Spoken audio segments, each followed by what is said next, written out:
Welcome to Oddball. I'm Charlotte Wilder. That is a very relaxed looking Amin Elhassan. Amin, you look like you're lounging over there. How are you feeling? This is my I told you so lounge right here. Why? Yeah, I kind of knew. I didn't, but you go ahead and intro the show. I'll just chill in the back here. No, please tell us why you feel victorious right now. Is it because you correctly called that Boston would destroy Indiana last night? A lot of fretting from one Charlotte Wilder, a lot of hand wringing. Well, they've lost every game too. And I said, Charlotte, there's no confidence to get from almost winning a game that's going to be greater than actually winning a game. Indiana almost won game one, but they didn't. So there's no confidence to be worried about. And sure enough, the Celtics came and slapped them around, and that's it. End of story. It's not like the Pacers kept making runs the whole night up until Tyrese Haliburton, their best player, got hurt. And what is it about these Celtics? How does this have 3 series in a row? What the hell? What's going to happen? They're going to play the Mavericks in the finals and Luka's going to get hurt in game one? God. I mean, let's not tempt the basketball gods, but at this rate, I mean, Jaylen Brown had a performance that was very impressive. He scored 40 points, 52% shooting. Yeah. He tied his playoff career high. And, it was after he was not named to an All-NBA team, which we talked about yesterday. Here's what he said about it. Was there any motivation for you after hearing that you didn't make an All-NBA team? No, I wouldn't say that. What would you say? I mean, we 2 games from the finals, so honestly, I don't got the time to give a. I really like that follow-up. The woman who said, "What would you say?" This team, I've said this before on here. I mean, I feel like Jaylen Brown and Jason Tatum have completely turned inward after years in Boston of not winning a championship, and probably it feels like self-protection in some way. Is there any part of this of like not giving anything? They're not playing the game, right? They're not doing the like WWE heel or face. They're just like, okay, I will sit here because I'm just here so I don't get fined. Does any of that factor into any of the voting stuff at all of like, oh, well, they're reticent, so we're not going to vote for them for anything? No. Did Jalen Brunson strike you as a WWE like carnival barker where he's like, hey, step right up, I'm playing what? More so than like he's goofing around with Josh Hart and Dante DiVincenzo. They're doing like the Three Stooges thing. I mean, he's not, but like he's a part of it. These guys aren't. He didn't get any votes because of that. Okay. No one's voted for Jalen Brunson because they like his shtick. They voted for him because they thought he was one of the best players in the league. Now, and I'm saying this as someone who yesterday and today still holds Jaylen Brown should have been All-NBA. It's a travesty that he wasn't. Mm-hmm. But I don't think it's because he didn't play the media game, because Jalen Brunson plays it. So, no. I would argue Anthony Davis doesn't necessarily play the media game either. Kevin Durant, if anything, he plays the wrong media game. He's like, does the thing that upsets a lot of people, right? So which is none of those guys are doing what I would consider Anthony Edwards to be someone who's being personable and like, oh, you like me, right? You guys have to like me. I think Donovan Mitchell's a guy who does the, I'm going to treat everyone but with respect, the respect they deserve. And that way, I will have a positive image among them. I don't think Jaylen Brown is standoffish towards the media any more than many of the other All-NBA players. Yeah. Why he didn't make it?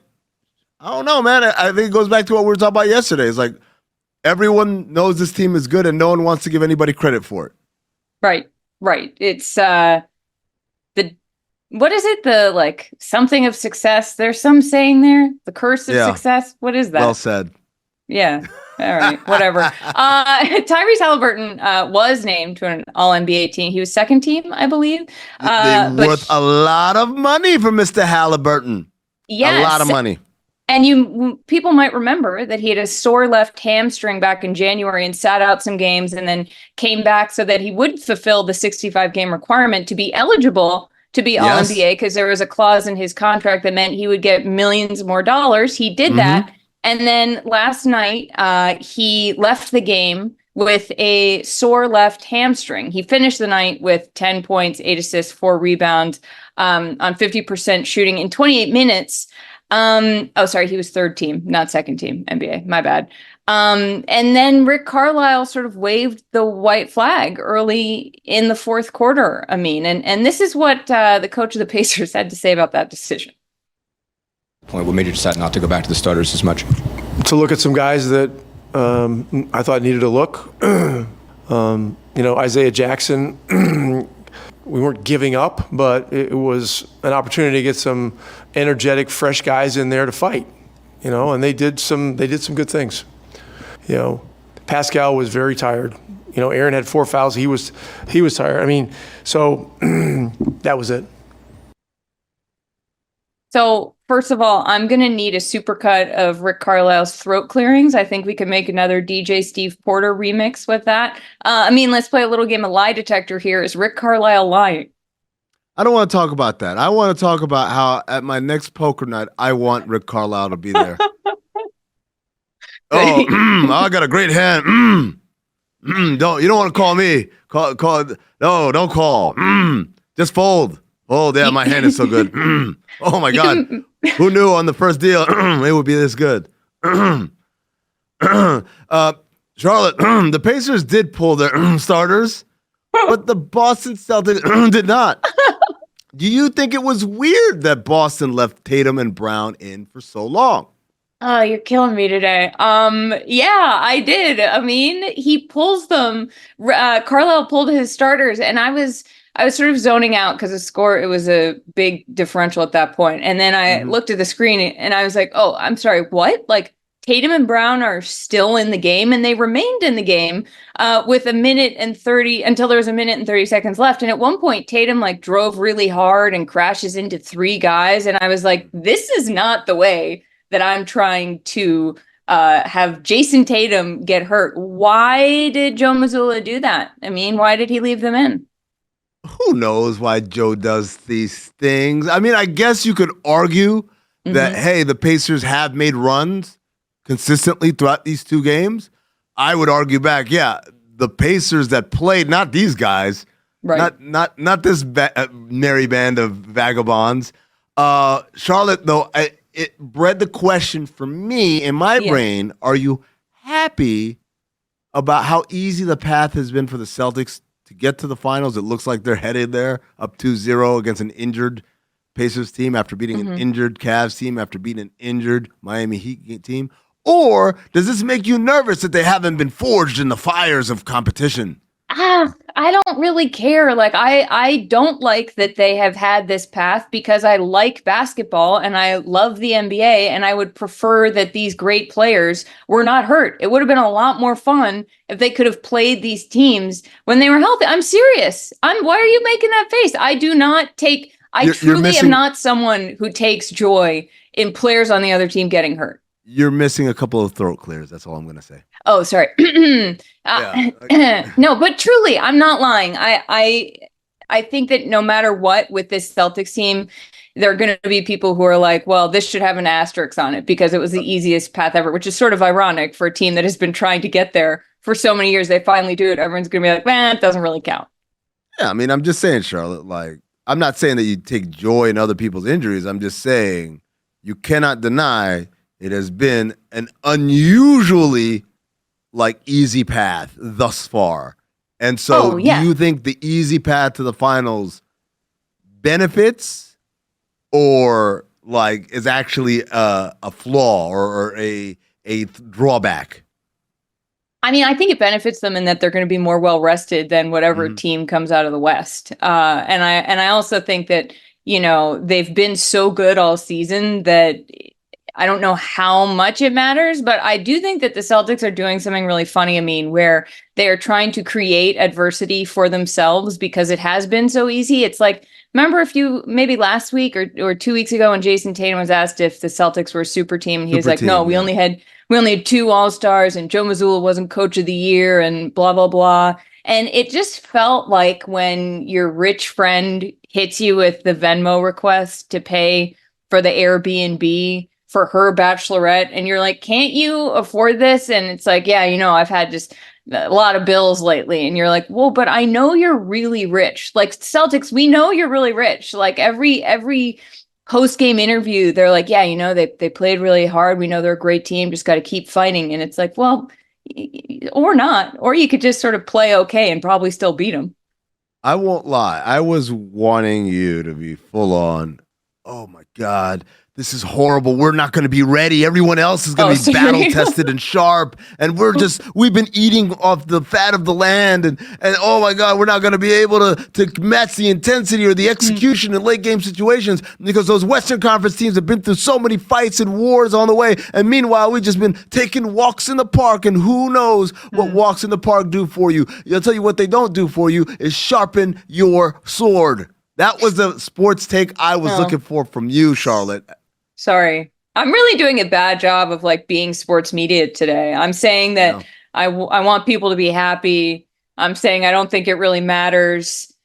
God, should I go back to like hot take school? This is awful. I can be your instructor there. What I cannot do is stay silent any longer as we've discovered the identity of the Sabonis voter.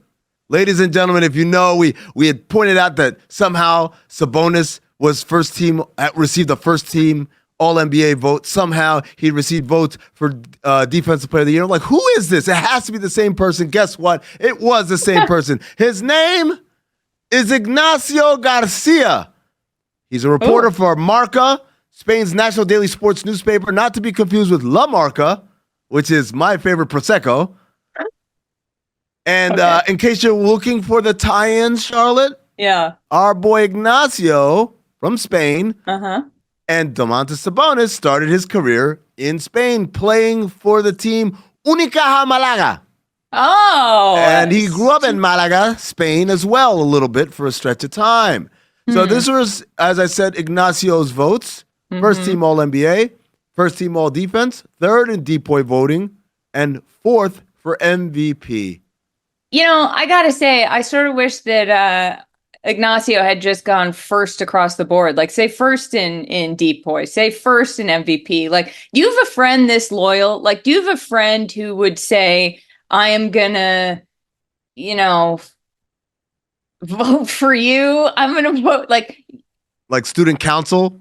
Yeah, like we'll vote I'm for trying you no to think. what? I had a great analogy in my head, but it's the Friday before Memorial Day. So, folks, we are doing our best.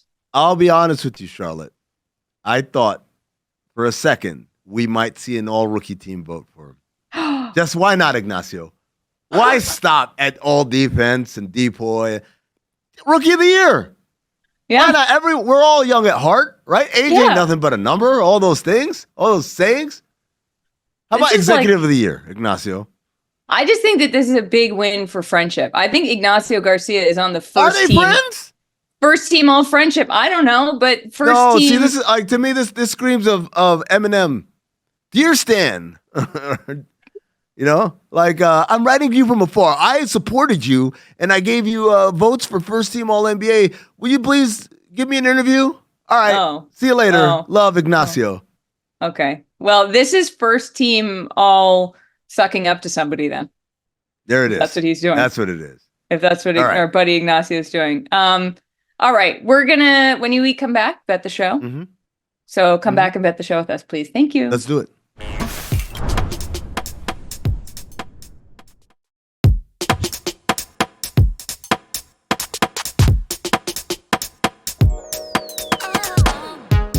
Welcome back to Oddball. Charlotte Wilder.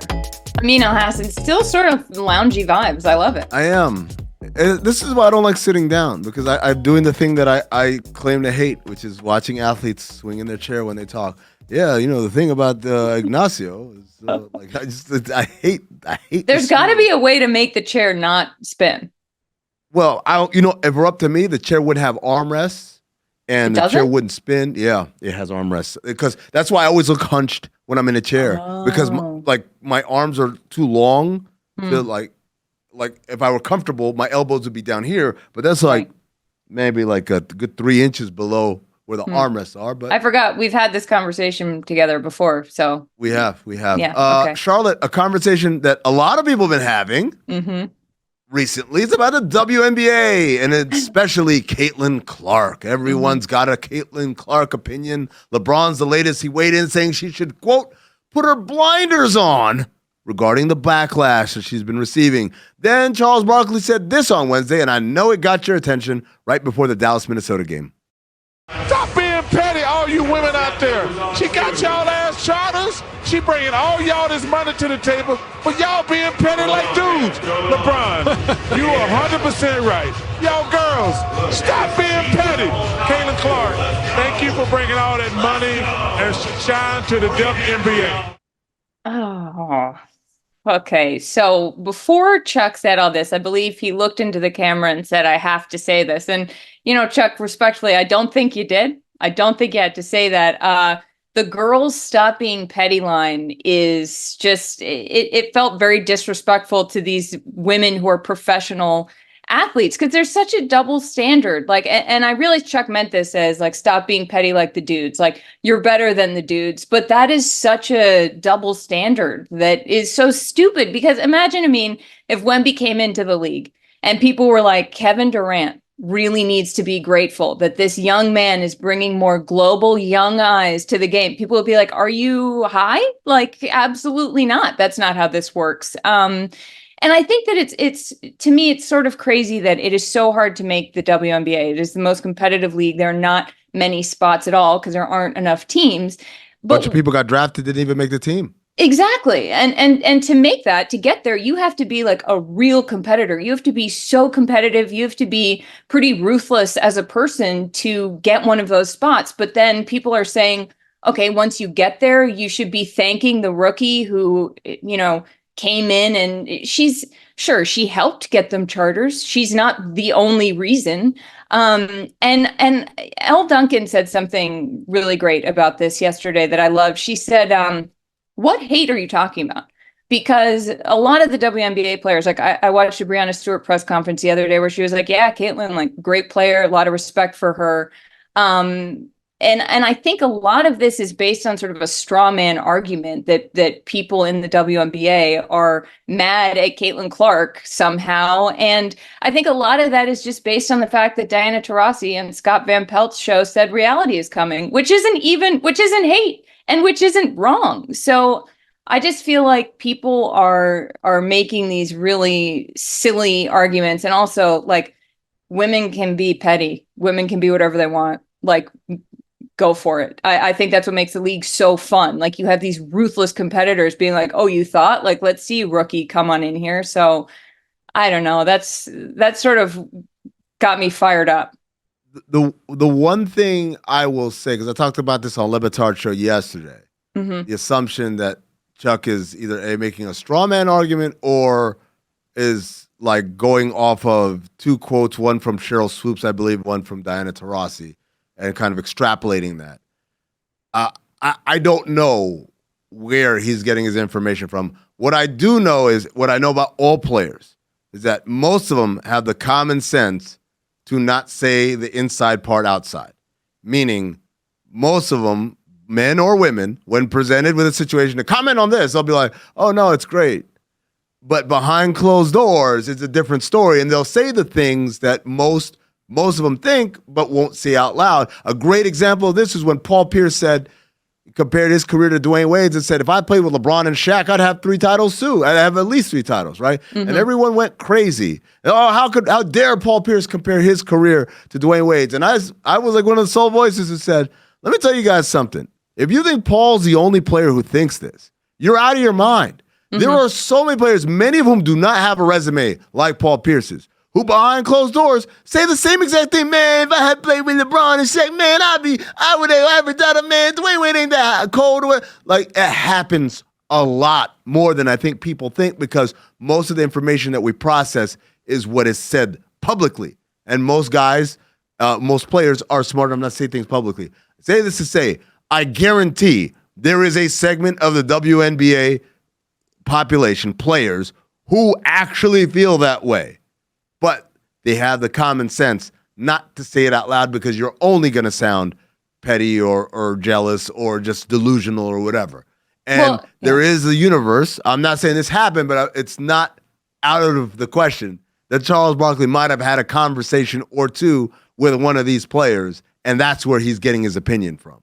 Yeah, I think I totally get that. But if that's a private conversation, then keep that a private conversation if people aren't publicly saying the thing, because then it does sound like a straw man. Like we don't know where he's getting that from. And I think the idea of saying like, don't be petty like the men, that's where it starts to be like, be whatever you want. Like, there's this, it's like women have to be better than men in some way, or it's like inherently better. So like live up to that standard. But dudes, like, f around all you want, say whatever you want. No one cares. It feels off to me. All right, folks, it is time to bet the show. Bet the show is sponsored by DraftKings. Stay tuned because you'll hear more about DraftKings and all it has to offer throughout the show. DraftKings, the crown is yours. Hell yeah. There we go. Amin, are you ready for the first bet? I'm ready. All right. This is about Kyrie Irving. He came out very aggressive in game one. He had 30 points. You think the Timberwolves will adjust and force the ball out of his hands? Because this bet is whether you're taking the over or the under on Kyrie having 4.5 assists tonight in game two. Oh, see, I'm taking the over 4.5. I don't know why I turned into Poppy Levitard there.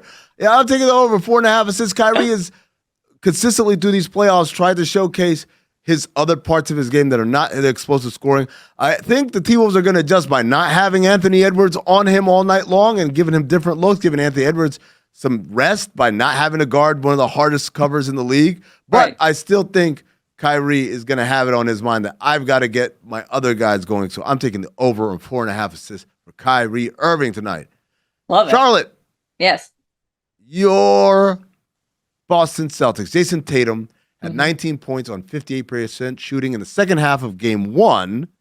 Are you betting over or under Tatum 29.5 points in game three? He did not hit that mark in game two, mind you. No, he did in game one, though, and it was a quiet game for Tatum, and, a lot of people are saying, like, he wasn't doing enough, he's coasting on his teammates, blah, blah, blah. I think he's going to come out pretty strong in game three. I would take the over on 29.5 for Tatum. I love the follow-up question they have written here, which is Tatum going to have a single good game in these playoffs? Oh, come on, and guys. by the game one, he had like 36 and 12 or something like that, but that wasn't a good game. See, the standards are too high for the Boston Celtics. They just can't win. This bet is whether Anthony Edwards is going to have a triple-double in game two. He had 11 rebounds and 8 assists to go with 19 points in game one. Are you taking Ant having a triple-double plus 3,500? Oh, I'm saying no. Okay. I'm saying no. I think, if anything, we're going to get a scoring explosion tonight in game two because he only had 19 points to go on with that 11 and 8. I think he's going to be like, all right, to hell with this, trying to be a well-rounded guy. I need to win this game, and I'm going to do it by gunning. All right, last one for you here. The three-point record is Damian Lillard's. It's single-game playoff threes made record 12 in one game. Charlotte, do you think a player will break that record in these playoffs? The money is going at plus 10,000 of them tangs.